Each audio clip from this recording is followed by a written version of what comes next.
500 വർഷങ്ങൾക്ക് മുമ്പ് കടൽ കടന്നെത്തിയ വിദേശ ശക്തികൾ നമ്മുടെ സംസ്കാരത്തിനേൽപ്പിച്ച കോട്ടങ്ങൾ വിസ്മരിക്കാനാവുന്നതല്ല. തങ്ങളുടെ സാമ്രാജ്യത്വത്തിന്റെ വികസന ഭാഗമായിട്ടാണെങ്കിലും അവർ ചെയ്ത ചില നല്ല കാര്യങ്ങളും നാം മറന്നുകൂടാ.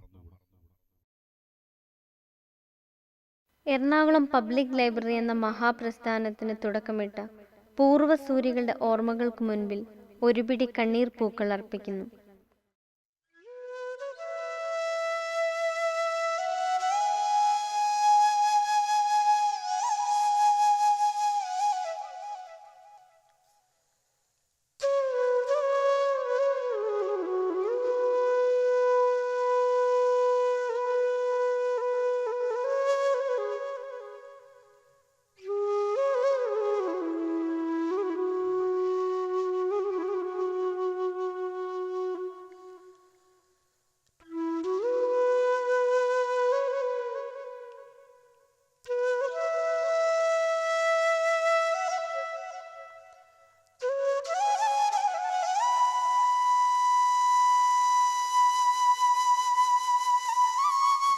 മൂന്ന് പതിറ്റാണ്ട് എറണാകുളം പബ്ലിക് ലൈബ്രറിക്കും ലൈബ്രറി പ്രസ്ഥാനത്തിനും വേണ്ടി ജീവിതമൊഴിഞ്ഞുവെച്ച അഡ്വക്കേറ്റ് AD കൃഷ്ണനാശന്റെ ഓർമ്മകൾ ഈ ഡോക്യുമെന്ററിക്ക് പ്രചോദനം നൽകുന്നു.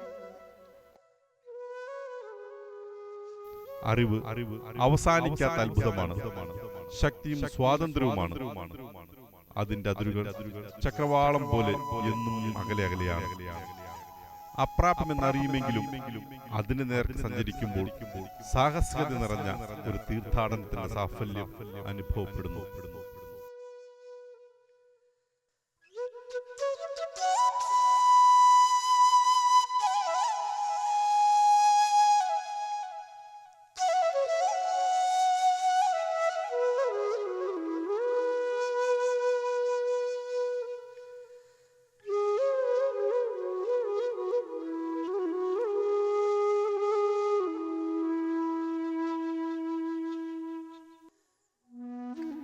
അറബിക്കടലിന്റെ റാണി എന്നാണ് കൊച്ചിയുടെ കാവ്യാത്മക വിശേഷണം. ഈ റാണിയുടെ തിലകച്ചാർത്താണ് എറണാകുളം. കായൽക്കാറ്റിന്റെ ഊഞ്ഞാലിലിരുന്ന് ഉണരുകയും ഉറങ്ങുകയും ചെയ്യുന്ന മഹാനഗരം. കേട്ടാലും കേട്ടാലും മതിവരാത്ത നൂറ്റാണ്ടുകളുടെ കഥകൾ പറയുന്ന നഗരം. സുഗന്ധദ്രവ്യങ്ങളും കുരുമുളകും തേടി കടൽ കടന്നെത്തിയ വിദേശീയരുടെ ധാർഷ്ട്യവും കച്ചവട കൗശലങ്ങളും യുദ്ധതന്ത്രങ്ങളും അരങ്ങേറിയ നഗരം. രാജവാഴ്ചയ്ക്കും കോളനി വാഴ്ചയ്ക്കുമെതിരെ ആവേശോജ്വലമായ സമരങ്ങളും നടന്ന മണ്ണുകൂടിയാണിത്. ഇന്ത്യക്കാകെ മാതൃകയായ സമ്പൂർണ്ണ സാക്ഷരത കൈവരിച്ച ആദ്യ ജില്ലയെന്ന ബഹുമതി എറണാകുളത്തിന് സ്വന്തം.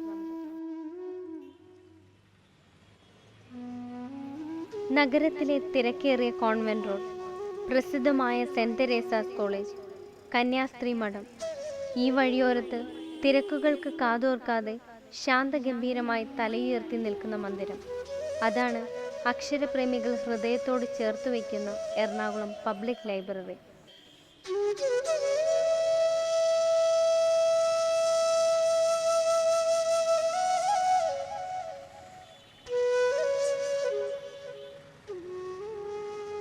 മെട്രോ നഗരത്തിന്റെ ജ്ഞാനവൃദ്ധൻ, 142 വയസ്സ്, എങ്കിലും നിത്യയൗവനത്തിന്റെ പ്രസരിപ്പ്. ഒരു പുരുഷായുസിനപ്പുറത്തേക്ക് എത്തി നിൽക്കുന്ന ലൈബ്രറിയുടെ ജീവിതയാത്രയിൽ പറയാൻ കഥകളേറെയുണ്ട്.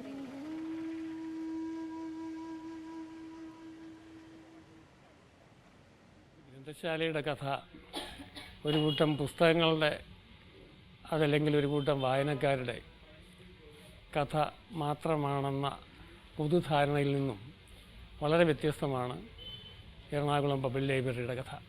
ഒരു രാജ്യത്ത് ഒരു പ്രദേശത്ത് നടക്കുന്ന ചരിത്രത്തെ മുഴുവൻ ഉൾക്കൊണ്ടുകൊണ്ട് തന്നെ ചരിത്രത്തിനപ്പുറത്തേക്ക് ജനതയെ വിളിച്ചു കൊണ്ടുപോയി ലോകം എന്താണെന്ന് കാണിച്ചു കൊടുക്കുന്ന ഏറ്റവും പ്രധാനപ്പെട്ട ഒരു ദീപസ്തംഭമാണ് ഒരു ഗ്രന്ഥശാല.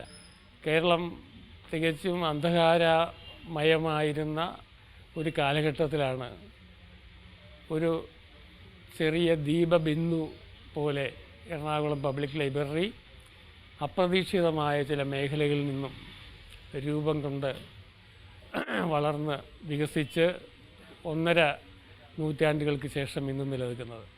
1870 പറയുമ്പോൾ ഇന്നത്തെ കേരളമായിരുന്നില്ല, ഇന്നത്തെ ഇന്ത്യ ആയിരുന്നില്ല. ഇന്ന് നാം വളരെ അഭിമാനത്തോടു കൂടി പറയുന്ന നമ്മുടെ പല നാഴികക്കല്ലുകളും അന്ന് അവയെ സംബന്ധിച്ച് ആലോചിക്കാൻ പോലും പറ്റില്ല. 1870 ഈ ലൈബ്രറി രൂപം കൊള്ളുമ്പോൾ ഇന്ത്യയിലെ ഏറ്റവും വലിയ രാഷ്ട്രീയ കക്ഷിയായ ഇന്ത്യൻ നാഷണൽ കോൺഗ്രസ് രൂപീകരിക്കപ്പെട്ടു പോലുമില്ലായിരുന്നു. അതുപോലെ തന്നെ ചരിത്രപ്രസിദ്ധമായ വൈക്കം സത്യാഗ്രഹം കേരളത്തിൻ്റെ ചരിത്രത്തിലെ ഏറ്റവും വലിയ മാറ്റത്തിൻ്റെ നാഴികക്കല്ല് എന്ന് വിശ്വസിക്കാവുന്ന വൈക്കം സത്യാഗ്രഹം നടക്കുന്ന 1924 അന്നും ഈ ലൈബ്രറി ഇവിടെയുണ്ട്. പി കൃഷ്ണപിള്ളയുടെയും കേളപ്പജിയുടെയും AKGയുടെയും ഒക്കെ നേതൃത്വത്തിൽ നടന്ന ഗുരുവായൂർ സത്യാഗ്രഹം നടക്കുമ്പോഴും ഈ ലൈബ്രറി എറണാകുളം പബ്ലിക് ലൈബ്രറി എന്ന രീതിയിൽ അന്നത്തെ നാടുവാഴിത്ത വ്യവസ്ഥയുടെയും അതുപോലെ തന്നെ ബ്രിട്ടീഷ് പോർച്ചുഗൽ അധികാര വ്യവസ്ഥയുടെയും ഭാഗമായിട്ട് ഇവിടെ നിലനിൽപ്പുണ്ടായിരുന്നു.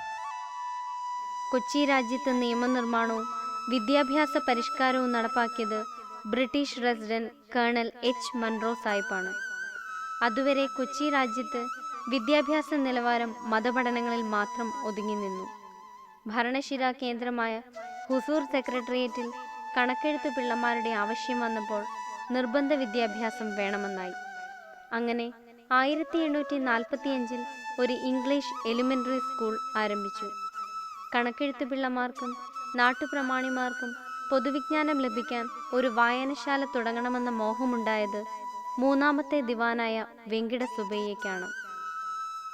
അന്നത്തെ ചതുപ്പുനിലമായ ഇന്ന് കേംബ്രിഡ്ജിൻ്റെ വാസ്തുശില്പ ശൈലിയിലുള്ള മഹാരാജകീയ കലാലയത്തിന് വളപ്പിലായിരുന്നു. എലിമെൻ്ററി സ്കൂൾ വളർന്നപ്പോൾ ക്ലാസ് മുറികളുടെ സൗകര്യത്തിനു വേണ്ടി ലൈബ്രറിയോട് ചേർന്ന മുറികളും ഉപയോഗിക്കാൻ തുടങ്ങി. പിന്നീട് ദിവാനായ തോട്ടേക്കാട്ട് ശങ്കുണ്ണി മേനോൻ കൊച്ചി രാജ്യത്തെ ഇംഗ്ലീഷ് വിദ്യാഭ്യാസത്തിൻ്റെ പിതാവെന്ന് വിശേഷിപ്പിക്കുന്ന ആൽഫ്രഡ് പോപ്പ് സീലിയെ ഇംഗ്ലണ്ടിൽ നിന്ന് ക്ഷണിച്ചു വരുത്തി. അതോടെ ആദ്യത്തെ വായനശാലയുടെയും സ്കൂളിൻ്റെയും മുഖച്ഛായ മാറി. പോർച്ചുഗീസുകാരാണ് കൊച്ചിയിൽ കടലാസും തൂവലും മഷിയും കൊണ്ടുവന്നതെങ്കിൽ കുട്ടികളെ സ്റ്റീൽ പേന പിടിക്കാനും ഇംഗ്ലീഷ് കഥാപുസ്തകങ്ങൾ വായിക്കാനും പഠിപ്പിച്ചത് ഒരു സന്യാസിവര്യൻ്റെ രൂപവും ഭാവവുമുള്ള സീലി സാഹിബാണ്. പബ്ലിക് ലൈബ്രറി തുടങ്ങുന്നതിനുള്ള ആലോചന യോഗം നടക്കുന്നത് സ്കൂൾ വളപ്പിൽ പ്രവർത്തിച്ച ലൈബ്രറി മുറിയിലായിരുന്നു. യോഗവിവരം ആദ്യം ഗസറ്റിൽ വിജ്ഞാപനം ചെയ്തു. ഉദ്യോഗസ്ഥരും പൗരമുഖ്യരും പങ്കെടുത്ത പൊതുയോഗം ഇതു സംബന്ധിച്ച ദിവാൻ ശങ്കുണ്ണി മേനോന്റെ പ്രമേയം അംഗീകരിച്ചു. കോവിലകം ട്യൂട്ടർ RM വൈറ്റ് പിന്താങ്ങി. അന്നത്തെ വിദ്യാഭ്യാസ വകുപ്പ് തലവനായ സീലിയെ പബ്ലിക് ലൈബ്രറിയുടെ അധ്യക്ഷനായി തെരഞ്ഞെടുത്തു. അന്നത്തെ യോഗത്തിൻ്റെ മിനിറ്റ്സ് 1.5 നൂറ്റാണ്ടായിട്ടും ഇന്നും അമൂല്യനിധിയായി പബ്ലിക് ലൈബ്രറിയിൽ സൂക്ഷിക്കുന്നു. വായനയുടെ ആദ്യത്തെ കയ്യൊപ്പാണിത്. ഈ രേഖയാണ് ലൈബ്രറിയുടെ പിന്നീടുള്ള ചിട്ടവട്ടങ്ങൾക്കുള്ള തുടക്കം.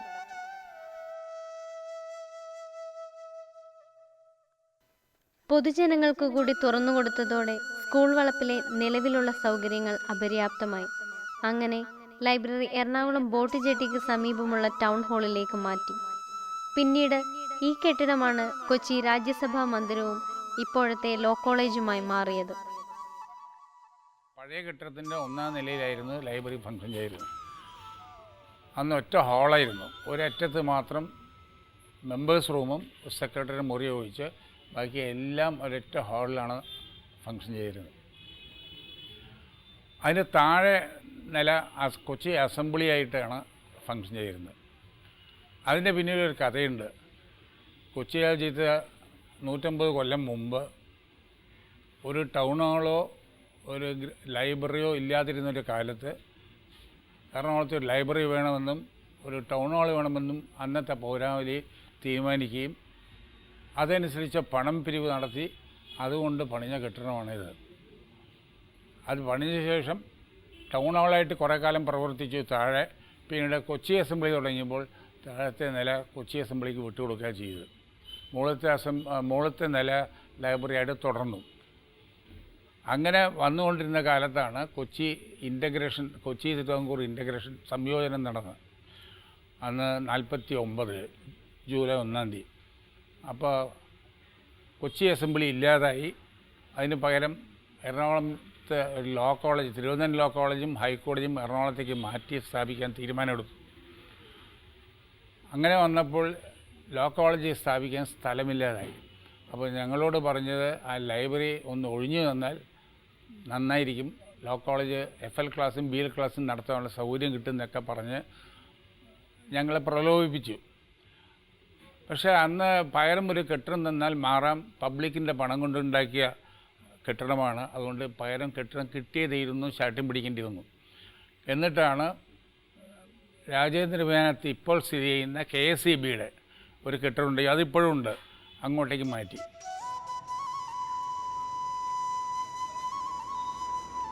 അന്ന് എറണാകുളത്ത് വൈദ്യുതി വിതരണം നടത്തിയിരുന്ന ചാന്ദ്രി കമ്പനിയുടെ ഓഫീസായിരുന്നു പ്രസ്തുത കെട്ടിടം. പിന്നീട് വൈദ്യുതി വിതരണം കേരള ഇലക്ട്രിസിറ്റി ബോർഡ് ഏറ്റെടുത്തു. അതിൻ്റെ ഭാഗമായി ഈ മന്ദിരവും ഏറ്റെടുത്തു. അത്രയും നാൾ ലൈബ്രറി പ്രവർത്തിച്ചത് അനുയോജ്യമല്ലാത്ത കെട്ടിടത്തിലായിരുന്നു. കുറച്ചു നാളത്തെ ഈ കെട്ടിടത്തിലെ സഹവാസം ലൈബ്രറിക്ക് കനത്ത നഷ്ടമാണ് സമ്മാനിച്ചത്. ഓരുകാറ്റും മഴക്കാലത്തെ ചോർച്ചയും പുസ്തകങ്ങൾ നശിക്കാനിടയാക്കി. ഈ അവസരത്തിലാണ് ലൈബ്രറി കെട്ടിടം മാറ്റാൻ നിർബന്ധിതമായത്. ഉർവശി ശാപം ഉപകാരമായി എന്ന് വേണം കരുതാൻ. 1956 കേരള ഇൻ്റഗ്രേഷൻ നടന്ന സമയത്ത് അവിടെ നിന്ന് ഒഴിഞ്ഞു തരണമെന്ന് ഞങ്ങളോട് ആവശ്യപ്പെട്ടു. ഇത്തവണ എന്ത് വന്നാലും ഞങ്ങൾ ഒഴിഞ്ഞു തരില്ല, സ്വന്തമായിട്ടൊരു കെട്ടിടം കിട്ടാതെ പോകില്ല എന്നുള്ള ശാഠ്യം ഞങ്ങളും പിടിച്ചു. എന്നിട്ടാണ്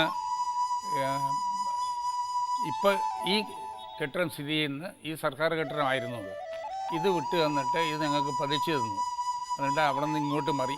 പിൽക്കാലത്ത് അവിടെ നിന്നാണ് ഈ എല്ലാ പുരോഗതിക്കും അടിസ്ഥാനം ഉണ്ടായത്. TD റോഡിൽ സ്ഥിതി ചെയ്യുന്ന ഈ സർക്കാർ കെട്ടിടം രവിവർമ്മ മന്ദിരം എന്നാണ് അറിയപ്പെട്ടിരുന്നത്. അക്കാലത്ത് കൊച്ചി രാജ്യത്തെ മന്ത്രിമാരുടെ ഔദ്യോഗിക വസതിയായിരുന്നു രവിവർമ്മ മന്ദിരം.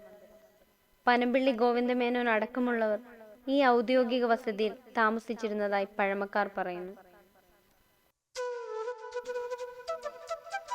ഇതിനിടയിൽ ഈ നഗരത്തിന്റെ മാറ്റം നമ്മൾ കാണാതെ പോകരുത്. വായനയും വിദ്യാഭ്യാസവും വളർന്നതോടൊപ്പം നഗരവും വളർന്നു. അക്കാലത്ത് വായനയും വായിച്ച പുസ്തകങ്ങളെക്കുറിച്ചുള്ള ചർച്ചകൾക്കും സൂര്യന് കീഴിലുള്ള വിഷയങ്ങളെ സംബന്ധിച്ചുള്ള ചൂടുപിടിച്ച സംവാദങ്ങൾക്കും ഇടം നൽകിയത് ഷൺമുഖം റോഡിലെ പാരപ്പറ്റാണ്.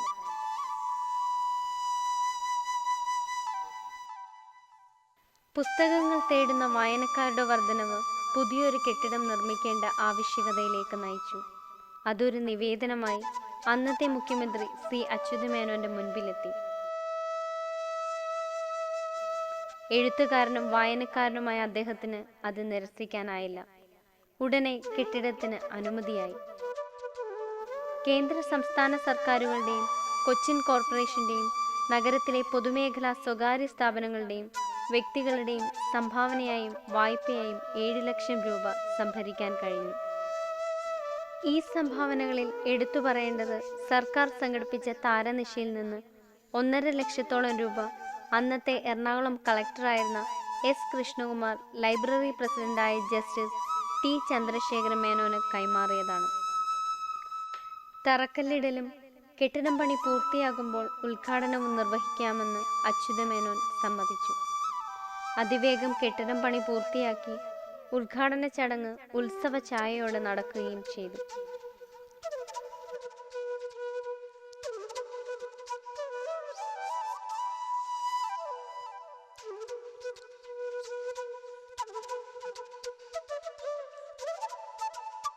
മൂന്ന് നില കെട്ടിടം, 42,000 ചതുരശ്ര അടി വിസ്തീർണം. താഴത്തെ നില വാടകയ്ക്ക് നൽകി. 1-ാം നില ഓഫീസും സെക്യൂരിറ്റി റൂമുമായി പ്രവർത്തിച്ചു. 2-ാം നിലയിൽ വായനാമുറിയും റഫറൻസ് റൂമുമായി അന്ന് 3261 അംഗങ്ങളും ഹിന്ദി, മലയാളം, ഇംഗ്ലീഷ് വിഭാഗത്തിൽ 30,000-ൽ പരം പുസ്തകങ്ങളും ഉണ്ടായിരുന്നു. ജന്മസിദ്ധമായി തന്നെ വായനയോട് ഒരു ആഭിമുഖ്യം എനിക്ക് ലഭിച്ചിരുന്നു. പക്ഷേ വായന മുഴുവൻ നടത്താൻ സാധിക്കുന്ന സാഹചര്യമായിരുന്നില്ല അന്ന് സാധാരണക്കാരെ സംബന്ധിച്ചിടത്തോളം സമൂഹത്തിൽ ഉണ്ടായിരുന്നത്. പല വായനശാലകളെയും ഗ്രന്ഥശേഖരങ്ങളെയും ആശ്രയിച്ചാൽ മാത്രമേ വേണ്ടത്ര പുസ്തകങ്ങൾ അന്വേഷിക്കാനും കണ്ടെത്താനും വായിക്കാനും പറ്റൂ എന്നായിരുന്നു സ്ഥിതി. സ്വന്തം അനുഭവത്തിൽ നിന്ന് പറയുകയാണെങ്കിൽ ഷൺമുഖപുരത്തെ ഗ്രാമീണ വായനശാലയും അയ്യപ്പൻകാവിനടുത്തുള്ള തിലക് ലൈബ്രറിയും മാർക്കറ്റിന് അടുത്തുള്ള മുനവറൽ ഇസ്ലാം ലൈബ്രറിയും ഇതുപോലുള്ള ഗ്രന്ഥശേഖരങ്ങളിൽ നിന്ന് മാത്രമേ കുറച്ചെങ്കിലും പുതിയതായ പുസ്തകങ്ങൾ ലഭിക്കുവാൻ സാധിച്ചിരുന്നുള്ളൂ. ഈ പരിമിതികളില്ലാത്തത് പബ്ലിക് ലൈബ്രറി മാത്രമായിരുന്നു. കൊച്ചി രാജാവിൻ്റെ പരിലാളനവും മഹത്തായ വിദ്വാൻമാരുടെ നേതൃത്വവും ഉണ്ടായിരുന്നത് കൊണ്ടാണ് ഏറ്റവും നല്ല പുസ്തകങ്ങൾ പബ്ലിക് ലൈബ്രറിയിൽ എത്തിയിരുന്നത്. പണം ഒരു തടസ്സമായിരുന്നില്ല. തമ്പുരാക്കന്മാരും അതുപോലെ ഉന്നത ഉദ്യോഗസ്ഥന്മാരും സാമൂഹ്യ സാഹിത്യ വിദ്യാഭ്യാസ രംഗങ്ങളിലുള്ള മഹാന്മാരും മാത്രമായിരുന്നു പബ്ലിക് ലൈബ്രറിയിലെ അംഗങ്ങൾ. അവരിൽ പ്രധാനി പിന്നീട് ചീഫ് ജസ്റ്റിസായ MS മേനോനാണ്. രാമവർമ്മ തമ്പുരാൻ മുതലായുള്ളവർ പിന്നെയും ഉണ്ടായിരുന്നു. ഇതിൻ്റെ ഗുണം ലഭിച്ചത് സാധാരണക്കാരായ വായനക്കാർക്കാണ്. ഏറ്റവും പുതിയ പുസ്തകങ്ങൾ, ഏറ്റവും നല്ല പുസ്തകങ്ങൾ, ഏറ്റവും പുതിയ ആശയങ്ങളുള്ള പുസ്തകങ്ങൾ ഇവ തിരഞ്ഞെടുത്തുകൊണ്ടാണ് അവ വാങ്ങിയിരുന്നതും പ്രദർശനത്തിന് വെച്ചിരുന്നതും വിതരണം ചെയ്തിരുന്നതും. ഇവിടെ വന്നപ്പോൾ മലയാള പുസ്തകത്തിൻ്റെ ഒപ്പം ധാരാളം ഇംഗ്ലീഷ് പുസ്തകത്തിൻ്റെ എല്ലാ സൗകര്യങ്ങളുമുള്ള ഒരു വലിയ ലൈബ്രറി എനിക്ക് കിട്ടി. എന്നെ സംബന്ധിച്ചിടത്തോളം ഇവിടെ എറണാകുളത്ത് താമസത്തിൻ്റെ ഏറ്റവും പ്രധാനപ്പെട്ട ഒരു സൗകര്യം ഈ ലൈബ്രറി ആയിരുന്നു. ആദ്യകാലത്ത് ഇവിടെ വന്നിരുന്ന പ്രത്യേകിച്ചും റെഫറൻസ് ലൈബ്രറിയിൽ എനിക്ക് ഇഷ്ടമുള്ള വിഷയങ്ങളെക്കുറിച്ച്, ചരിത്രമാണ് എനിക്ക് ഏറ്റവും ഇഷ്ടമുള്ള വിഷയം, ഞാൻ പലപ്പോഴും അന്വേഷിക്കാറുണ്ടായിരുന്ന, പലയിടത്തും അന്വേഷിച്ചിട്ടും കിട്ടാത്ത, ഇപ്പം ത്രഷ്ടൻ എന്ന് പറഞ്ഞ സാഹിബിൻ്റെ ഒരു 100-150 കൊല്ലം മുമ്പ് ഇറക്കിയ പ്രഗത്ഭമായ നമ്മുടെ caste and tribes of South India എന്ന് പറഞ്ഞ പുസ്തകം 10 വോളിയമാണ്, ഓരോന്നും ഒരു 1000 പേജോളം ഇതുള്ള. ഇത്രയും ഗഹനമായ പഠനം ഈ പുസ്തകങ്ങളെല്ലാം ഇവിടെ കിട്ടുമായിരുന്നു. എനിക്ക് ഭയങ്കര സന്തോഷവും അത്ഭുതവും ഉണ്ടാക്കിയതായിരുന്നു. അതിനുശേഷം എനിക്കിഷ്ടപ്പെട്ട ഓതേഴ്സിനെ കണ്ടുപിടിച്ച് ഇംഗ്ലീഷിലെയും മലയാളത്തിലെയും വായിക്കാനുള്ള സൗകര്യം, അനവധി മാസികകൾ, മറ്റ് പ്രസിദ്ധീകരണങ്ങൾ. ഇതോടൊപ്പം ഞാൻ ഈ വിഷയങ്ങളെ അടിസ്ഥാനമാക്കി നോവൽ എഴുതാൻ തുടങ്ങിയപ്പോൾ, ഇപ്പോൾ എൻ്റെ ഓഹരി, നീതി ഇങ്ങനെയുള്ള നോവലുകളൊക്കെ എഴുതാൻ തുടങ്ങിയ സമയത്ത് അതുമായി ബന്ധപ്പെട്ട റിസർച്ചിന് ഇവിടെ വളരെയധികം സൗകര്യം ഉണ്ടായിരുന്നു. ഇപ്പം നീതിയെ സംബന്ധിച്ച് പലപ്പോഴും ഹൈക്കോടതിയുടെയോ ലോ കോളേജിൻ്റെയോ ലൈബ്രറി പോലും ലഭിക്കാത്ത ചില പുസ്തകങ്ങൾ വളരെ പഴയതാണ്, അത് എനിക്കിവിടെ കിട്ടുകയുണ്ടായി.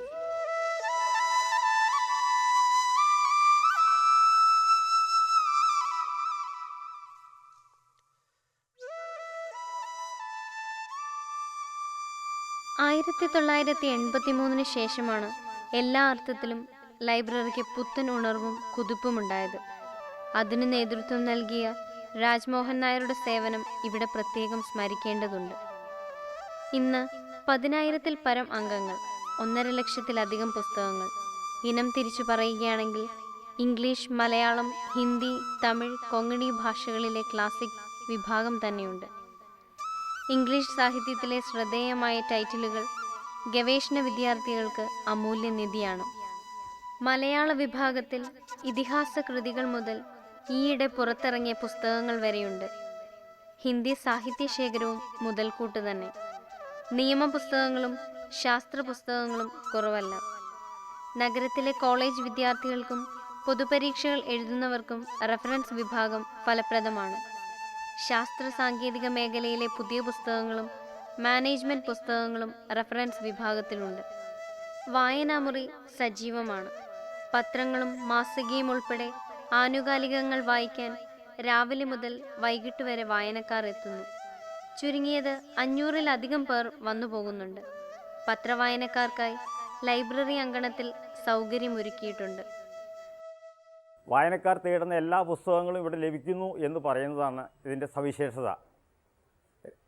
രാവിലെ 8 മുതൽ രാത്രി 8 വരെയും പുസ്തക വിഭാഗം രാവിലെ 10 മുതൽ രാത്രി 7 മണി വരെയും പ്രവർത്തിക്കുന്നു എന്നത് കേരളത്തിലെ മറ്റൊരു ലൈബ്രറിക്കും ഇല്ലാത്തൊരു സവിശേഷതയാണ്. ലൈബ്രറിക്ക് പ്രതിവർഷം ആകെ 18 അവധി ദിവസങ്ങൾ ഒഴികെ ആഴ്ചയിൽ 7 ദിവസം പ്രവർത്തിക്കുന്ന കേരളത്തിലെ ഏക ലൈബ്രറിയും എറണാകുളം പബ്ലിക് ലൈബ്രറിയാണ്. നിലവിൽ 4 തരം അംഗത്വമാണുള്ളത്. ആജീവനാന്ത അംഗത്വം, A class, B class, C class എന്നീ 3 തരത്തിലുള്ള അംഗത്വമുണ്ട്. ആജീവനാന്ത അംഗത്വത്തിൻ്റെ ഒരു പ്രത്യേകത 5015 രൂപ അടയ്ക്കുകയാണെങ്കിൽ ആ വ്യക്തിയുടെ ജീവിതകാലം മുഴുവൻ എറണാകുളം പബ്ലിക് ലൈബ്രറിയിൽ നിന്ന് പുസ്തകം എടുക്കാമെന്നുള്ള സവിശേഷതയാണ്. എ ക്ലാസ് അംഗത്വത്തിനാണെങ്കിൽ പ്രതിമാസം 80 രൂപ വരിസംഖ്യ അടയ്ക്കുമ്പോൾ ഒരു സമയം 4 പുസ്തകം വെച്ച് അദ്ദേഹത്തിന് എടുക്കാം. ബി ക്ലാസ് അംഗത്തിന് 40 രൂപയും സി ക്ലാസ് അംഗത്തിന് 20 രൂപയുമാണ് പ്രതിമാസ വരിസംഖ്യയായിട്ട് നമ്മൾ സമാഹരിക്കുന്നത്. അംഗങ്ങളിൽ നിന്നും പിരിച്ചെടുക്കുന്ന ഡെപ്പോസിറ്റ് അംഗത്വം ക്യാൻസൽ ചെയ്യുമ്പോൾ തിരിച്ചു നൽകുന്നു എന്നതും സവിശേഷതയാണ്. ലൈബ്രറിയുടെ ഓണററി സെക്രട്ടറിമാരായി പ്രവർത്തിച്ച രാജ്മോഹൻ നായർ, സി രവീന്ദ്രനാഥ് എന്നിവരുടെ സേവനം ശ്രദ്ധേയമാണ്. 14 വർഷത്തോളം തുടർച്ചയായി ലൈബ്രറിയുടെ സെക്രട്ടറിയായിരുന്ന രാജ്മോഹൻ നായരുടെ കാലത്താണ് ലൈബ്രറിയിൽ അംഗത്വം എടുക്കുന്നതിനുള്ള കർക്കശ നിബന്ധനകൾ ഒഴിവാക്കി അതിനെ കൂടുതൽ ജനകീയമാക്കുന്നതിനുള്ള പ്രവർത്തനങ്ങൾക്ക് തുടക്കം കുറിച്ചത്. ശ്രീ രവീന്ദ്രനാഥ് ആകട്ടെ 8 വർഷത്തോളം ലൈബ്രറിയുടെ സെക്രട്ടറിയായി സേവനമനുഷ്ഠിച്ചിട്ടുണ്ട്. അദ്ദേഹത്തിൻ്റെ കാലത്താണ് ലൈബ്രറി ജീവനക്കാരുടെ സേവന വേതന വ്യവസ്ഥകൾ പരിഷ്കരിക്കുകയും അവരുടെ റിട്ടയർമെൻറ്റ് ആനുകൂല്യങ്ങൾ ഉറപ്പുവരുത്തുകയും ചെയ്തത്. ഇവരുടെ എല്ലാം പിൻഗാമികളായി വന്നിട്ടുള്ള ഈ ഭരണസമിതി, ഞങ്ങളുടെ ഭരണസമിതി, ലൈബ്രറിയെ കൂടുതൽ ജനകീയമാക്കുന്നതിനുള്ള പ്രവർത്തനങ്ങൾക്കാണ് ഊന്നൽ നൽകിക്കൊണ്ടിരിക്കുന്നത്.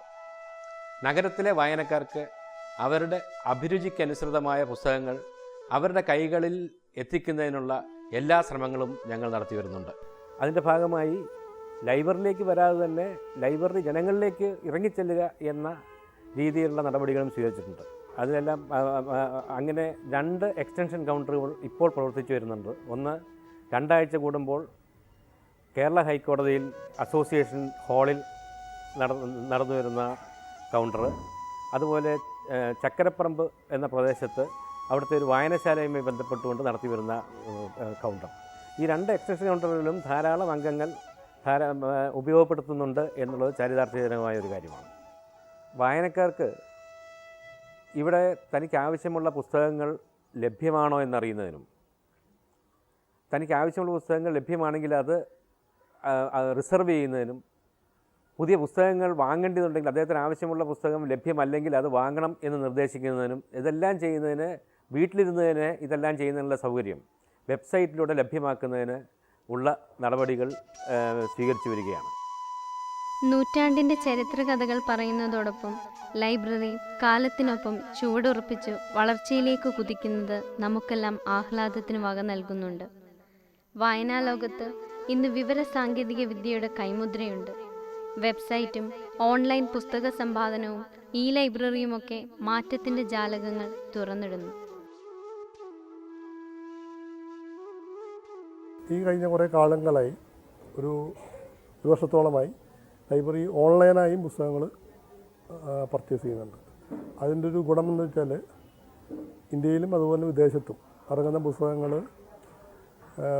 കൂടി 1-2 ആഴ്ചക്കുള്ളിൽ എറണാകുളം നഗരത്തിൽ ലൈബ്രറിയിൽ വായനക്കാർക്ക് കിട്ടുന്ന രീതിയിലേക്ക് ലൈബ്രറി പുസ്തകം വായിക്കാൻ തുടങ്ങിയിട്ടുണ്ട്. അത്തരത്തിൽ പുസ്തകത്തിൻ്റെ പർച്ചേസ് ചെയ്യുന്ന കാര്യത്തിൽ വളരെ വേഗതയേറിയ ഒരു സമീപനം ലൈബ്രറിയുടെ മാനേജിംഗ് കമ്മിറ്റി എടുത്തിട്ടുണ്ട്. ഈ ലൈബ്രറിയിലെ പുസ്തകങ്ങൾ പരിശോധിച്ചപ്പോൾ തന്നെ എനിക്ക് ഒരു കാര്യം മനസ്സിലാക്കാൻ കഴിഞ്ഞത്, നമ്മുടെ പ്രശസ്ത എഴുത്തുകാരിയായ രാജലക്ഷ്മി, ഒരു വഴിയും കുറെ നേളുകളും എന്ന പ്രസിദ്ധമായ നോവൽ എഴുതിയ രാജലക്ഷ്മി എറണാകുളം മഹാരാജാസ് കോളേജിലെ ഇൻ്റർമീഡിയറ്റ് വിദ്യാർത്ഥിനിയായിരുന്നു.